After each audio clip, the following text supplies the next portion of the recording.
Hi, folks. Kunle Adewumi here. Welcome to the Commonwealth of Believers Fellowship TV. It's such a beautiful afternoon here in London, Tuesday afternoon. And although this is unplanned, not part of the script, I wasn't planning to do this video, but I just thought I would get a good start with my fellowship with you, wherever you're watching from at this point in time. Thank God for His mercies. Thank God for the gift of life. It's my birthday today. I clock another start of another new year, and I just thought it would be a good opportunity on my lunch to actually, make a start with us reviewing my book, Given by the Book, as I have promised. So as take this as a birthday present from me this afternoon. So I thought let's get a good start. Such a beautiful weather. I'm just on my way out to take a well-deserved lunch before I get back to the rest of the afternoon. So let me just start by maybe perhaps I highlighting some of the topics and some of the things that the the book covers. Some of the things I wanted to do with the book is to not actually focus on the issue of tithing alone, but have a holistic look of giving in a robust way according to scriptures. And that's one of the reasons why I titled the book Giving by the Book. So it's a wholesome way, a holistic way of looking at the aspect of giving, which is a very, very important part of our stewardship as believers, I must say. So in making a start in the book, one of the some of the topics that the book covers, number one, after the introduction, is the phenomenon that is called poverty. I looked at the fallen state of the world as a root cause of poverty. I looked at the causes of poverty generally. Does God want us to be poor? Does God identify with the poor? Number one, is God against the rich? The idea of being rich, is it a wrong thing, or is it part and parcel of what God has actually planned for us, not just as believers, but as people that God has made in His likeness and in His image as a whole. The Bible makes us understand that God does send rain on both the just and the unjust. So, in other words, God really doesn't make a distinction between those of us who are believers and those of us who are not. So, is God against the rich? Does He identify with the poor? I wanted us to look at the dangers of wealth. Are there dangers that is associated with wealth, as it were? And we're going to be looking at this. What is God's purpose for wealth? What is God's original purpose for wealth? If He does really wants us to be rich. And then I moved on in chapter 3 to look at the tithe factor. I looked at tithing before the Mosaic law, tithing during the Mosaic dispensation as well. I looked at that. And I also looked at, in chapter 4, 10 interesting truths about tithing. You're going to love this when we go through this. I broke it down holistically, tracing from all the way from Genesis and sweeping through the entire depth of the Bible to look at 10 interesting truths about tithing. I looked at the historical basis or background to tithing as well. I looked at that. Traces through early church history about tithing, the history of tithing throughout the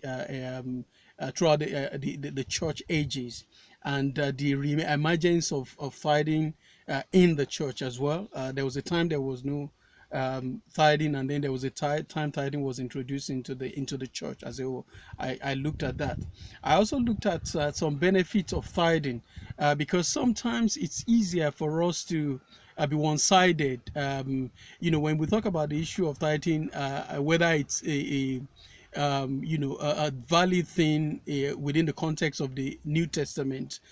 We also must look at some of the people, the churches who teach tithing, and some of them who may actually make good use of the proceeds of tithing.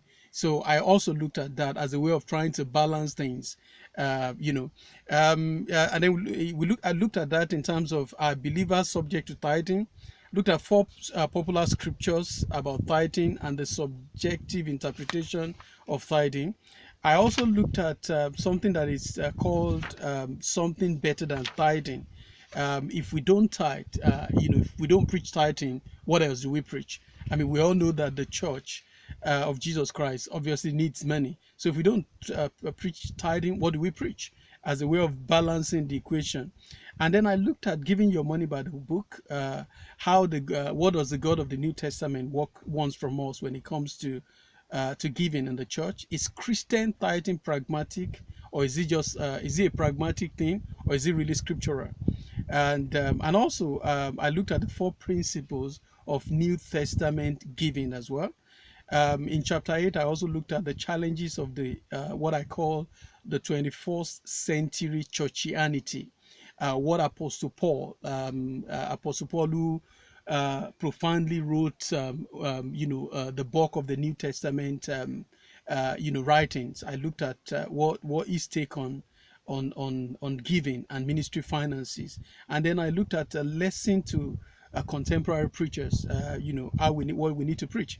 Then in chapter 9, which is the final chapter, I looked at the challenges to be a challenge to believers in financial stewardship, how the message of the cross is meant to be an antidote to poverty. I also looked at the believer's role in an unjust and an unequal world. Very, very interesting topic. And then finally, to round it up, I looked at the four koinonia principles, four koinonia fellowship principles, how that fits into giving in a holistic way within the New Testament church. So it's going to be a very interesting journey through this book as we go through it, and it's my belief that it would be an eye opener to maybe to, if not many of us, perhaps to some of us, as we manage God's finances, the resources that God has given to you and I, how we manage that effectively within the context of the New Testament church, and I'm believing it's going to be exciting, and I'm really, really looking forward to this. We live in a crucial time in history where materialism and worldly wealth in the church goes a long way to define who we are, sometimes as Christians. As a matter of fact, the attachment, everything has become monetized within the New Testament church. The attachment to wealth, materialism and frivolity, will even in the church today, I tell you, will even make even Hollywood, as it is, green with envy. Mammon seems to have taken the center stage in many of our gatherings today. It's taking the front row, especially with the emergence of and the propagation of the health and wealth gospel. So, and also globalization and capitalism is not actually making things any easier for us at all.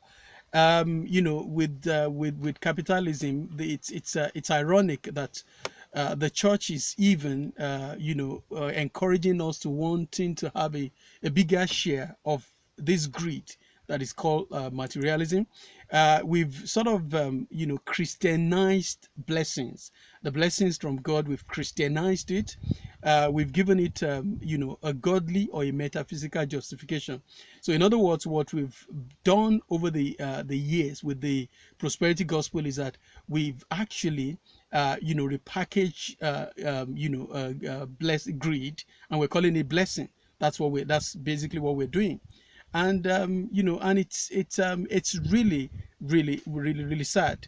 These are some of the things we're going to be trying to cover and looking at in a way that is very balanced. And I just pray that the Lord will help us. And even though we need money on one end, the Bible says money answered all things, but we know money it's not everything at the same time. And as such, we need to make have a careful balance in how we teach the need for God to want to prosper and bless us. There's nothing really wrong intrinsically with the idea of being blessed, but how we handle this and how we propagate this and finding a balance to it is what is really important, and how we handle those resources as well, so that mammon doesn't become the main thing within Christianity, which is exactly what we're seeing within most of our churches today. So it's going to be an interesting journey, and I'm looking forward to us being able to, in a way, cover this book. I haven't read it for quite some time now, so it's kind of interesting when this conversation broke out there, and people discussing the issue of whether tithing is relevant to the Christian church, the New Testament church. I had to pick up the book and read it again, and I find a lot of the things that God has revealed to me in this book over the years very, very interesting. And I hope and pray that you'll be an eye opener and a blessing to you indeed. I look forward to sharing the first chapter with you within the next few days. And this is just an appetizer. And like I said, I wasn't planning to do this, but I just thought, hey, it's my birthday, and I'm going for a lunch. Why don't I just make a head start? So I'm looking forward to sharing with you. Speak to you soon. God bless you. Thank you. Bye.